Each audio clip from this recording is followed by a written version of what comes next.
দর্শক, প্রধানমন্ত্রী তারেক রহমানের সঙ্গে বৈঠক করছেন মার্কিন বিশেষ দূত সার্জিও গর। এ বিষয়ে জানাতে সরাসরি যুক্ত হচ্ছেন সহকর্মী সাইফুল রিপন। সাইফুল, প্রধানমন্ত্রীর সঙ্গে সার্জিও গরের বৈঠক নিয়ে সর্বশেষ কি তথ্য রয়েছে আপনার কাছে, বিস্তারিত জানাবেন। সঞ্জিতা, তেজগাঁয়ে প্রধানমন্ত্রী কার্যালয়ের নিজ কার্যালয়ে কিন্তু প্রধানমন্ত্রী তারেক রহমান মার্কিন যুক্তরাষ্ট্রের বিশেষ দূত সার্জিও গরের সাথে সাক্ষাৎ করছেন এবং সকাল 9:30 নাগাদ সার্জিও গর তেজগাঁওয়ের এই প্রধানমন্ত্রী কার্যালয়ে প্রবেশ করেন এবং সেই বৈঠকটি কিন্তু এখনো চলমান রয়েছে এবং আমরা সংবাদকর্মীরা যারা এসেছি তারা তাদের সামনে বেলা সকাল 9:30টার দিকে সার্জিও গর কিন্তু প্রবেশ করেছেন এবং বিএনপি সরকার দায়িত্ব গ্রহণের পর আন্তর্জাতিকভাবে বাংলাদেশের যে কূটনৈতিক সম্পর্কগুলো কেমন হবে সেই বিষয়গুলো নিয়ে কিন্তু আলোচনা হতে পারে এবং বিএনপি সরকার দায়িত্ব গ্রহণের পর যে প্রধানমন্ত্রী তারেক রহমান গেল জুনে চীন সফর করেছেন, পররাষ্ট্রমন্ত্রী ডক্টর খলিলুর রহমান রাশিয়া এবং তুরস্ক সফর করেছেন। সামগ্রিকভাবে এই দায়িত্ব গ্রহণের পর যে সরকারের পররাষ্ট্র নীতি এবং আন্তর্জাতিকভাবে বিভিন্ন দেশের সাথে যে সম্পর্ক তৈরি করার যে বিষয়গুলো, সেই বিষয়গুলো নিয়ে কিন্তু বাংলাদেশের যে ভাবনা, বাংলাদেশের যে ভবিষ্যৎ পরিকল্পনা, সেই বিষয়গুলো নিয়ে কিন্তু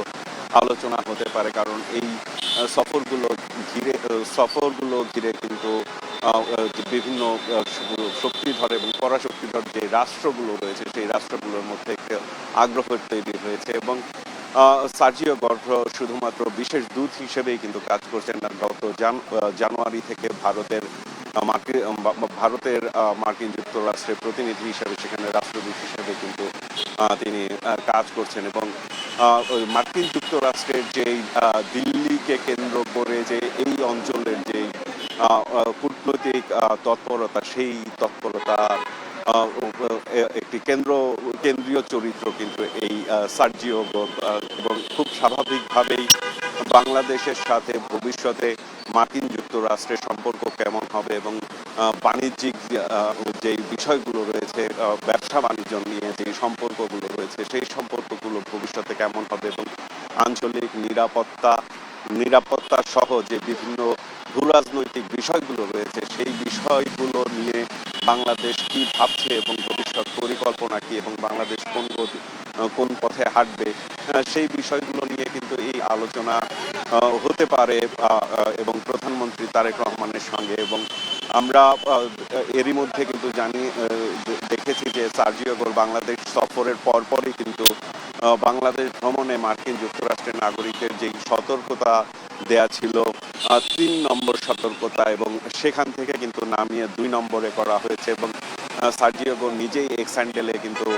একটি ইতিবাচক বার্তা দিয়েছেন যে বাংলাদেশের যেই স্থিতিশীল রাজনৈতিক অবস্থা, সেইখান থেকে কিন্তু নিরাপত্তা ও আইন শৃঙ্খলার পরিস্থিতি উন্নতি হয়েছে, এমনকি কিন্তু ইতিবাচক বার্তা কিন্তু তার সেই স্ট্যাটাসের মধ্য দিয়ে পাওয়া গেছে। এবং সার্জিও গোরের এই সফরের মধ্য দিয়ে যেই ভূরাজনৈতিক যেই বিষয়গুলো, সেই বিষয়গুলোর পাশাপাশি মার্কিন যুক্তরাষ্ট্রের সাথে যে ব্যবসা বাণিজ্য নিয়ে এবং ভবিষ্যতে যে সম্পর্কগুলো, সেই সম্পর্কগুলো কেমন হবে, সেই বিষয়গুলো নিয়ে কিন্তু বিস্তারিত আলাপ হতে পারে। এবং সরকারের পক্ষ থেকে এই নিয়ে যদি পরবর্তীতে বিস্তারিত কোনো ব্রিফ করা হয়, সেই বিষয়গুলো আপনার মাধ্যমে পরবর্তীতে দর্শকদের জানিয়ে দেওয়ার চেষ্টা করবো। সঞ্জিদা।